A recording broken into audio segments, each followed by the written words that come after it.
Hello. Good to see you. Alright there, Revenants. Welcome back to Code Vein in the Road to 100, where today we are in the government outskirts proper. And so today we are going to be dealing with the Lost in a manner that we learned the other day, where we could use Merciless Reaper and Field of Thirst together. So if we do Merciless Reaper and then we go Field of Thirst and then immediately go to a parry, you'll notice that Merciless Reaper does not go away. So we are able to use that to our advantage here, and we are able to go gifts only. So we will make a big deal out of Blast Bolt, parries, and backstabs. So here we get 9 on a 9 Ichor on a backstab or a parry. So that will be very, very nice. We will have all the gift accelerators here backing us up as well. So we will have to make pretty good use out of everything that we have. So if we do this and we go like that, and then we parry, this guy will run around the corner, and then we can destroy him very, very quickly and easily. Okay. Oops, and we did not get the parry there. Okay. Oh well. Either way, we are going to be able to dominate these guys very, very easily along the way here, as you can see. And so we'll get this guy going. And so as you can see, we are able to severely ruin the Lost here, all things considered, because we are able to significantly, whoops, we are able to significantly damage them while at the same time getting access to a significant amount of damage and a significant amount of Ichor recovery along the way here. So let's get our Ichor back. Okay, this guy's gonna run over. That's completely fine.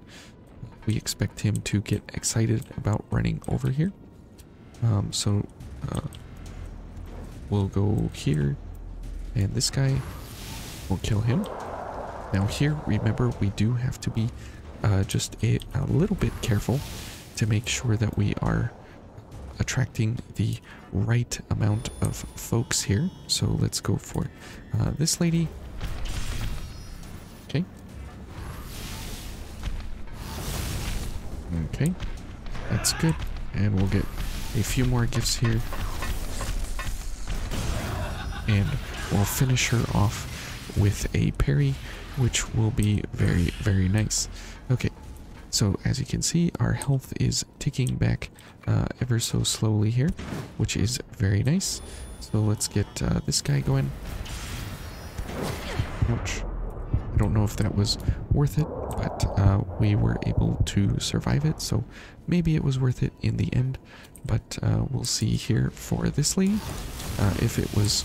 Okay, that was definitely worth it. Now for the oh, a tungsten, very nice.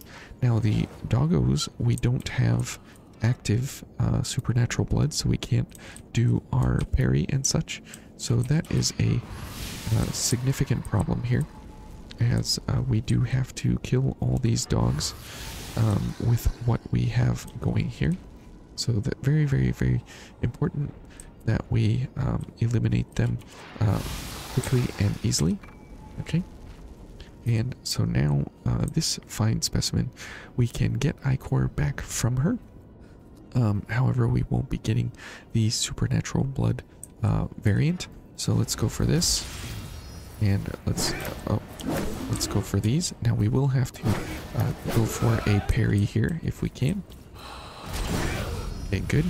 And that will get us enough Ichor to get supernatural blood, but it's better to eliminate her before she gets too crazy, just because of the fact that we need a significant amount of Ichor, while at the same time getting a significant amount of damage here. Okay, and that should be able to get us enough Ichor for gift extension and supernatural blood. Perfect. So now we are ready to go for our business here with these fellas. We'll go for backstabs on this guy. We will save our supernatural blood for the other guys. And so this will give us a chance to load up on Ichor while at the same time being able to... Whoops. Oh, okay. I was not aware what he was doing. I was trying to tell you guys that we will use him to load up on Ichor so that we can use Supernatural Blood and Field of Thirst down the way. However, none of that actually happened because I was talking. So, but you can see how effective this can actually be here along the way. That we can go... Whoops. That we can use our newfound knowledge to actually do some pretty good work here along the way with these fellas. Oh, geez. Yep, that was bad. And there's a bad timing parry. Okay, so yeah, you can see that if you don't have the parry timings down exact, some of this can be very, very problematic along the way here. Okay, but that is the easiest way, is to use your Field of Thirst and then parry right after to make sure that you are able to remove the attacks from the enemy, which while at the same time getting all of the Ichor in the world back. So very, very good that way. Okay, let's get this guy. Okay, excellent. That worked out oh so very nice, for sure. Okay, so now this lady, we can get rid of her very, very quickly and easily. We just have to worry about the gunner, which is definitely a problem here. Okay, we're gonna die.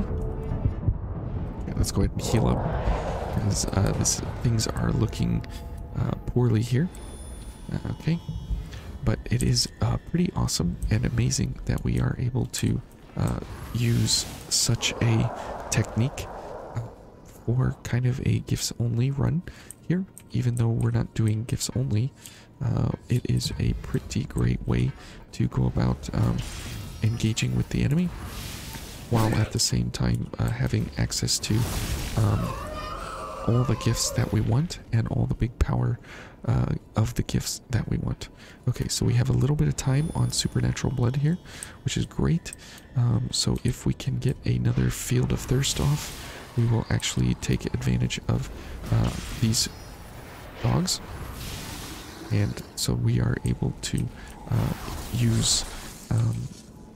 we are able to wait for Supernatural Blood here, and even though it's like a minute cooldown, it's worth it to wait. Oh, 30 seconds cooldown. Okay, we can wait for that, not a problem. And we will not wait for gift extension, because at this point we just need to have Supernatural Blood active, and this will be more than beneficial here.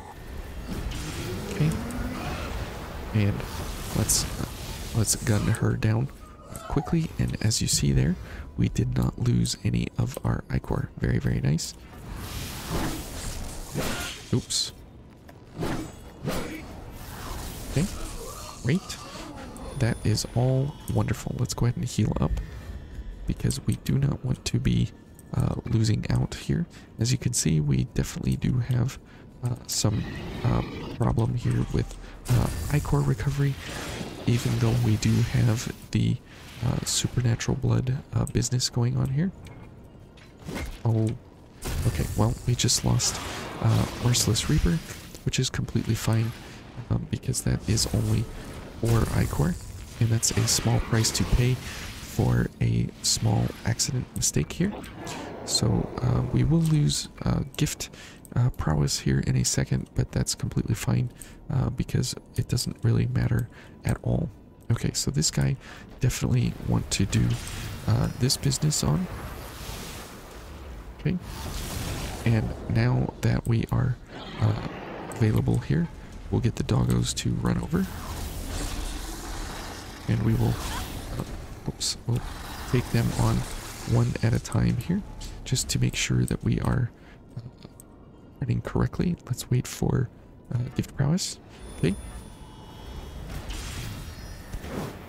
Gunners are the worst to do this on because of the recovery time of the parry is very, very slow, and we definitely need, you know, some business there to take care of all of that.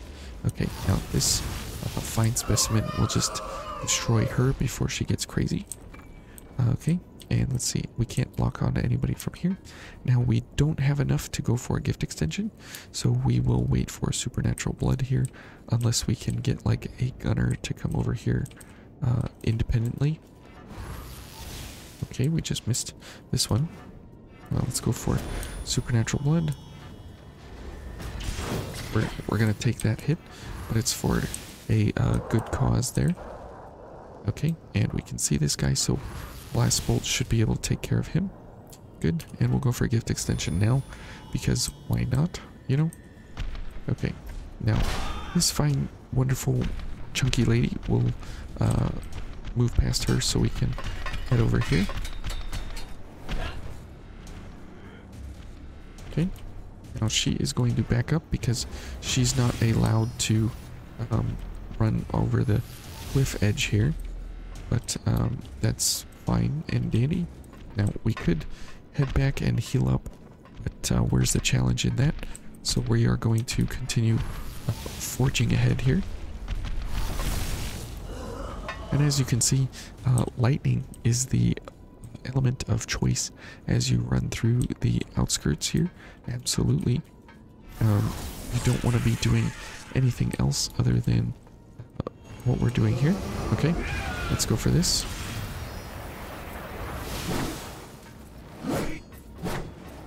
Okay.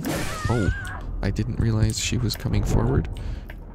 Okay. What? Oh. So unfortunate. We should have gone for some parries there, just to take her stride out of her attack set there. But oh well. At least we got the ladder, and so we are able to continue on. The awesome part about this entire setup here is that it only costs you the timing of Supernatural Blood and Field of Thirst. But other than that, we are able to make a pretty good attack setup here, all things considered.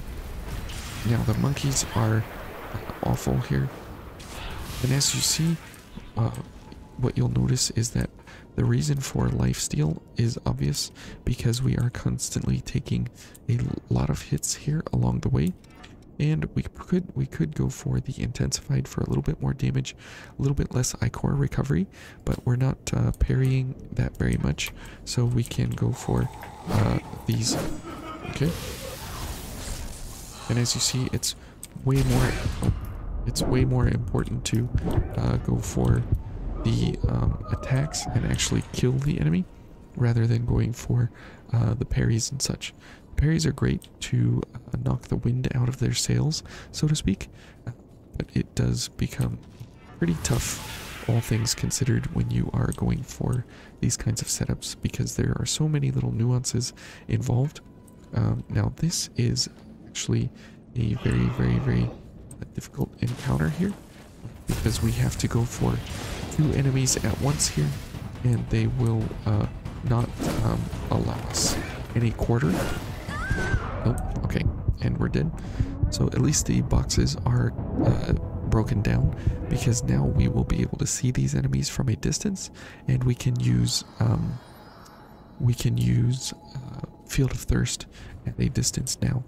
And that is the problem with Field of Thirst and the parry method, is that you have to do it up against the timing window of an enemy seeing you and being attracted to you to engage with you. So that is a super problem that we are trying to mitigate, because we do need ichor, and we could obviously just go for, you know, we could go for different things here along the way. We'll have to take that hit. Okay, and so you see the problem with this method is obviously just how you are going about engaging with these enemies is, you know, you have to make allowances for the fact that you have to have timing built into your supernatural blood field of thirst business. Okay, let's go ahead and slash monkey boy down. See, now we can see these enemies at a distance here, so we are able to lock on to this fellow. We're able to use this, and then we are able to burst him down and still maintain our ichor here. Okay. Good. And so that is the value of those boxes being broken down. As you can see, we have the other enemy over here that is behind these boxes, so we cannot see her, so we are not able to actually engage with what we have, so we can do that. Okay, and so now we are in a pretty bad way here. If we can get a backstab. Oh, no. Okay. Oh, okay. And it is very tough to get a backstab on these ladies here, so it's very important that we are, you know, topped up on ichor and everything. Whoops, here we go. And now it is very important that we go for supernatural blood at a distance here, because these ladies are extra damaging with their shield. So let's get all of our gifts going here. Okay.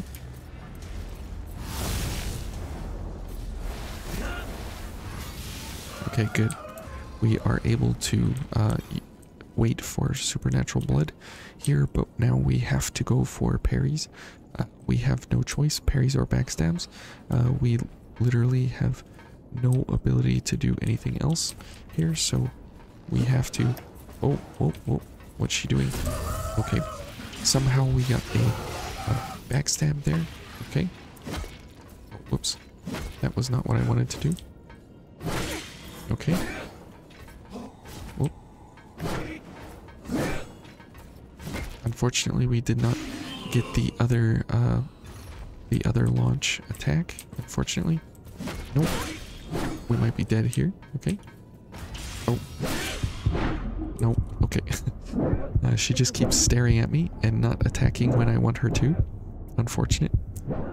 But as you can see, when you run out of ichor, it is very tough to get it back. Now we could go for a little bit of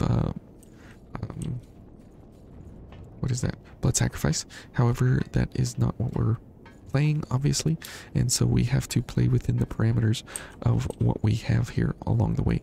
Now, this is not obviously what we're going for the Queen's Knight Reborn with, obviously, but we can try it and see how it works out. But it is not something that you want to be going into a fight like this with that. Oh, okay. Okay, no parries. The parry is pretty slow on the startup here, so unfortunate, but repays. Oh well, that's just how it goes sometimes. But when you run gifts only with some of these more strange, bizarre setups and everything, this is, you know, at the cost of 4 ichor every time for Merciless Reaper, so it may or may not be worth it, but it sure is a challenging, different way to understand how you go about engaging with Vayne and everything. So it is a lot of fun to understand what can be done.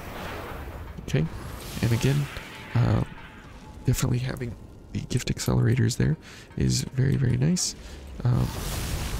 because of how you can go about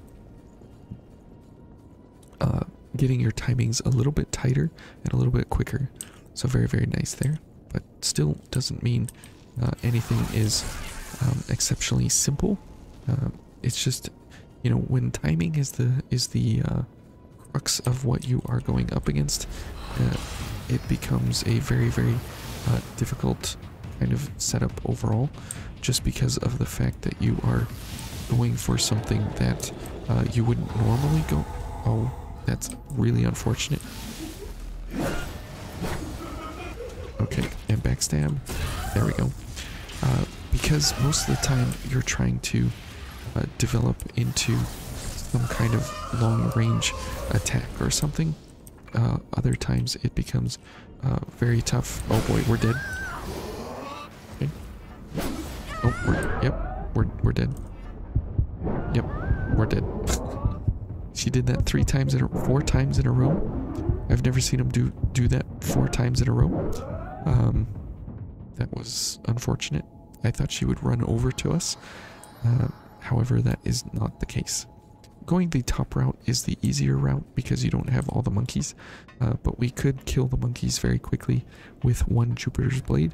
So going down through Monkey Town may be the way to do it, but the top route is a lot more fun because it adds a lot more challenge to how we are going about getting our I-Core back and having enough damage to engage with the enemy. Okay, good. And as you can see there, that is a great way to... Oh, okay. She's already going for... Oh, okay. Dead. Man, these timings, as you can see in our supernatural blood with Field of Thirst, and the enemy attacks are just really chaotic when you are trying to do parries for canceling out Merciless Reaper, and at the same time you're using parries to actually stop the enemy from their onslaught of damage. And so there are many deaths here that are unnecessary. However, the fun part of all of this is that using a new mechanic to understand, we're going to take the hit, using, oh, okay, Monkey is proving to be annoying, but we are using this mechanic to try and better understand, you know, how everything actually operates. Okay. Okay, no parry there. Okay, let's just go for a launch. Since we can get 2 launches, we might as well. Let's go ahead and heal. Okay, good. Now we can go for a Merciless Reaper and burn her down. Okay, very nice. But whenever you play with some kind of new playstyle, or you engage with some of the new mechanics that you haven't tested before or haven't seen in extensive use, sometimes some of these setups become crazy to use overall, just because of the fact that you know, they become very dangerous overall. And so here, let's go for this fine specimen. I dodged. I pressed the spacebar. The game did not register it. Oh, sometimes. You probably could have heard the spacebar actually clink there. Okay, so because we've spent so much time with this mechanic, we are just going to exploit and get past, because there's no point in continuing this over and over. So we are just going to zip through here. Okay.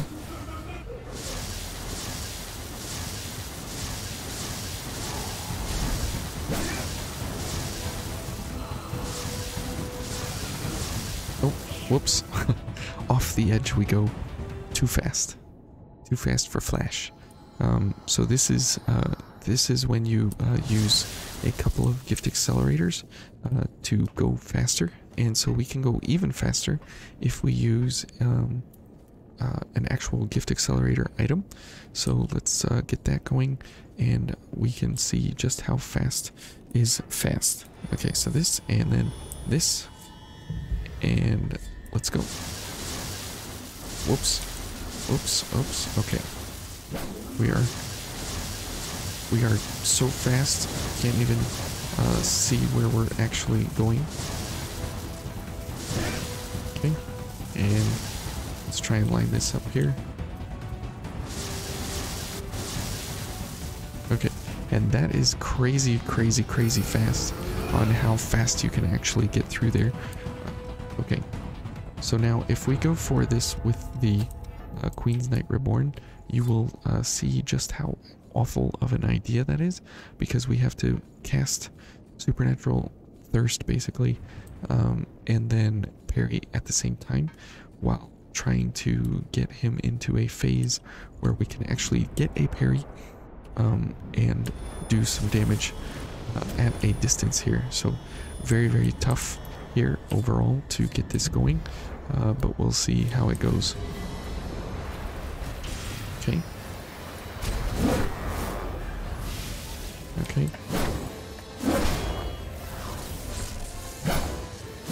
Ooh, okay.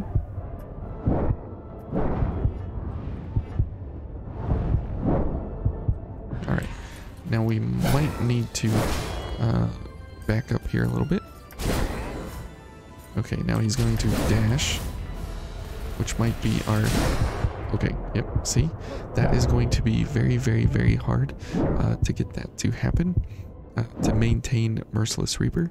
However, Merciless Reaper may or may not be the thing that we want to focus on here, but it is definitely an interesting mechanic to understand and play with and find the situational use cases for.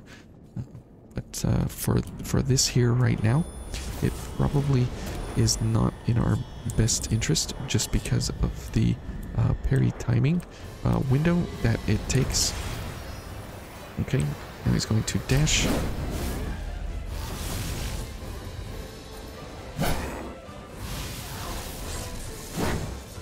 Okay.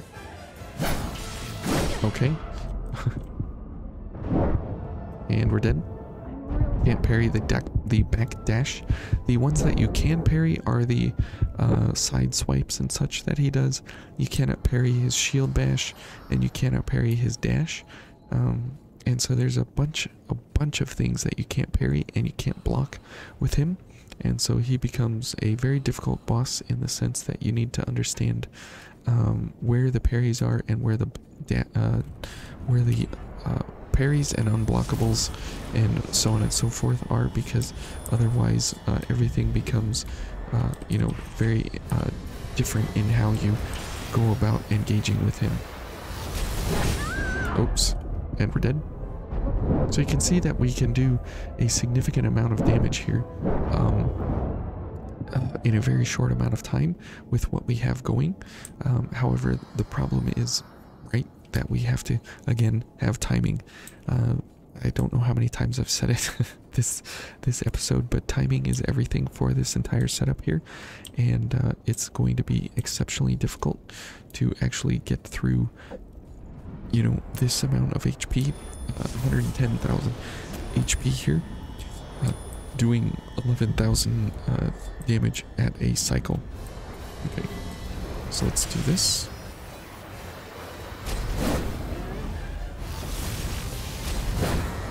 Okay. Oh, come on. I dodged, and his hitboxes are crazy. Okay. Now he is going to dash. That is good. We're done. Yep. So that timing is maybe too tight for us to be able to use the parry, or maybe we have to use a different blood veil. So let's look and see here. Can we use the ogre veil? We need a dex of C+. So here, let's go for dex and willpower. And now we should be able to use this guy. Let's see, 1371. Sure. So now we are literally on the edge of death here, because we will be killed immediately if we get hit once. We were getting killed maybe in 2 hits before, but now it is guaranteed that we will die in 1 hit every time.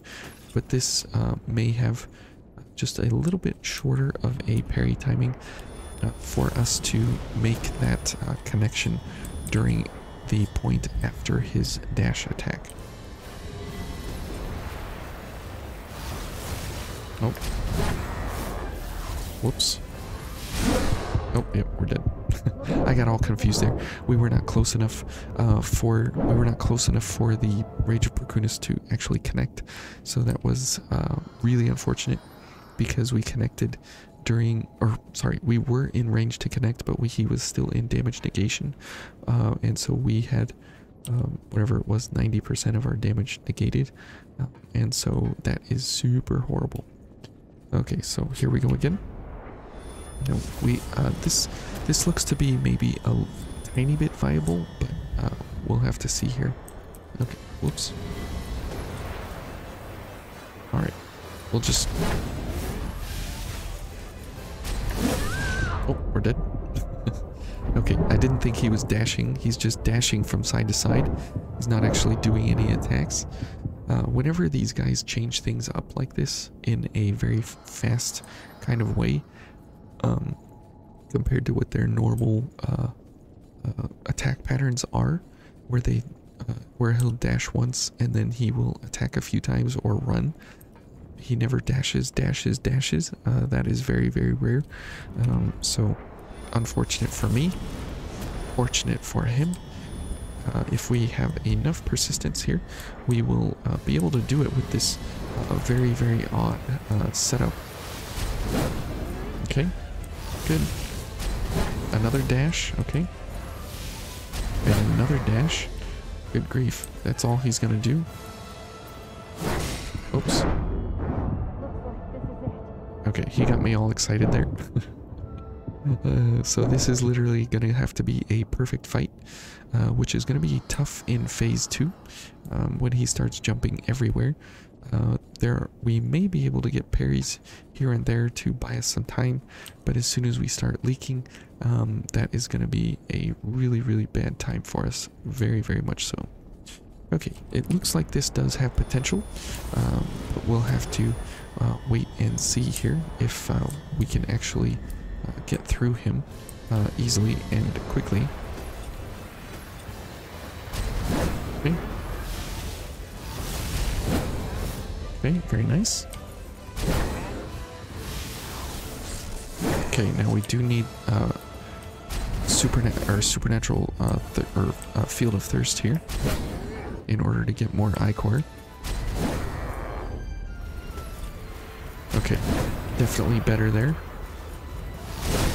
Dead. Okay. Yeah, so having the claw veil here is definitely going to be for timing purposes much better, rather than having access to the ivy veil. Even though the ivy veil gave us more damage, that's completely fine for the parry timing here. This will be a better potential. There's no guarantee that we can actually do it though.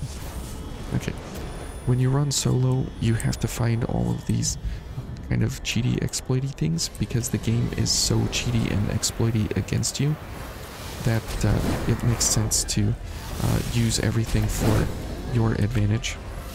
Okay. Okay, good.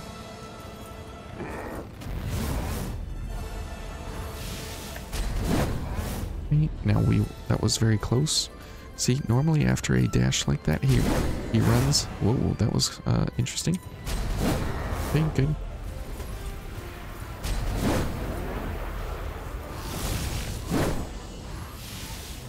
Okay, phase 2, here we go.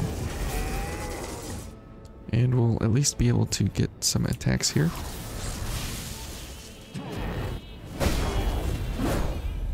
Okay, this is going to be tough until he gets to the middle of the arena. I don't think it's worth it to try anything here. Unless he dashes. He might dash. Nope. He's not gonna dash. And we need supernatural blood, so this is gonna be tough here. Okay. He's just gonna keep doing that. Oh boy. Okay, that might be a timing. Okay, let's go for it. Okay, that at least we. Oh, we're dead. I couldn't see what he was doing. Okay, so there is a timing there after he dashes that we can get Field of Thirst active, so that's good to know. This is kind of experimental because I'm not used to this entire setup and playstyle here, so this is, you know, very, very new and different for me specifically. So sorry you guys have to kind of suffer through this with me, but if we get tired of this enough, we will just burn him down and end it. We'll see if we can do a little bit more here. Whoops. Okay. Couldn't see because of the Rage of Bracunis what he was doing. So even though Rage of Bracunis is pretty awesome and big and amazing, it is a little bit hard to see what's going on when you hit him with these things. Now, the cool thing here is that you can either go for Jupiter's Blade or Aurora Flash, and Rage of Bracunis or Baba Yaga's Gaze, either one. They are equally identical to him, and so we'll switch it up here to Ice, even though it's exactly the same, no difference. So we'll see here if we can get him going again.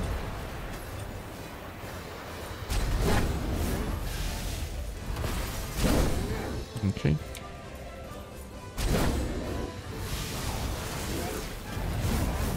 Okay, good. Now we do need, whoops, there it is, Field of Thirst. Okay, so that was pretty good. That was a pretty good round, because of the amount of damage that we were able to get, 25% of his damage, pretty quickly, pretty easily. With a couple of I-Core hits there, we're able to do some pretty significant damage. And Merciless Reaper is working overtime here because of the defenses that he has against Crush and Slash. So that's very, very good.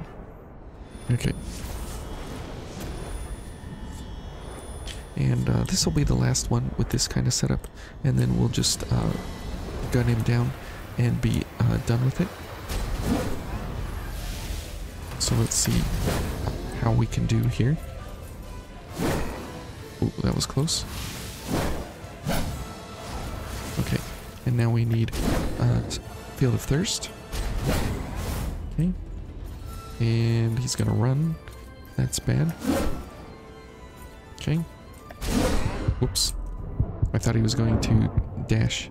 Okay, well, either way, so that's an interesting way for you guys to understand how the parry windows go and everything, to try and operate with this fella here. Okay, so here what we are going to do is, where is this? Okay, let's see how this does solo, because this is typically not what you do for solo, but we'll see what we can do against him here if we are able to actually kill him outright with this setup.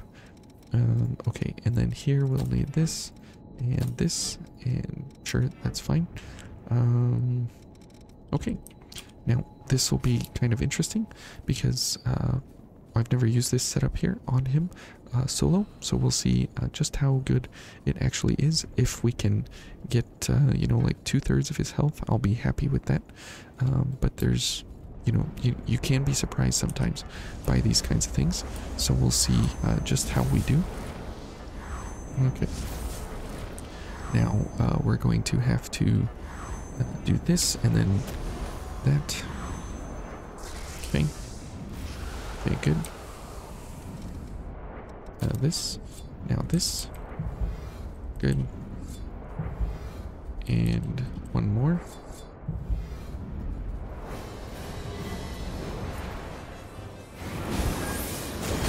Okay, not bad. Okay, let's go for a charge attack here.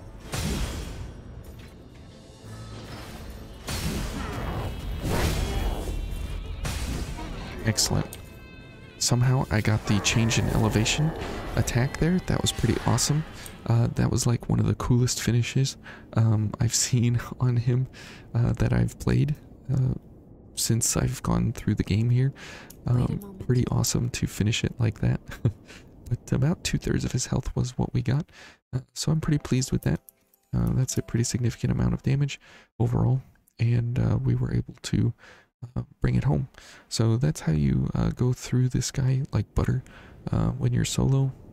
This entire setup here is very, very good, and if I would have gotten the charge attack correct on his phase transition, then we would have finished him even sooner, as well as I could have put on Merciless Reaper there for that attack. But either way, okay, we got through it, but it is an interesting prospect here to run this kind of a stuff, this kind of a setup here, all things considered, to go for, you know, the parry Field of Thirst kind of combination here. If you're going for like a gifts only type of setup, it definitely is a great way to go about engaging with enemies, adventuring. But here with the Queen's Knight Reborn, it's a little bit tough to get the timing windows down, and if you get hit once, you're dead. So you have to have a completely perfect fight, no hits, which obviously I can't do. So I'll leave it to somebody else to take on that mantle. But until then, thank you guys for sticking around, and hopefully you enjoyed seeing some of this interaction go on here. And we'll see you tomorrow for the government proper, the government center proper. And we'll come up with some more interesting setups there for the government center, because that place is very, very long and very, very tough. So typically we don't go through doing shortcuts, we go from beginning to end. And so we'll have to think about shortcuts this time, since we will have no partners to help us get through. And we will have to think about damage beyond our wildest imagination here, that we will have to run through those enemies very quick and very hard. So anyways, we'll see you guys tomorrow. Thank you for watching, and you guys take care. Bye.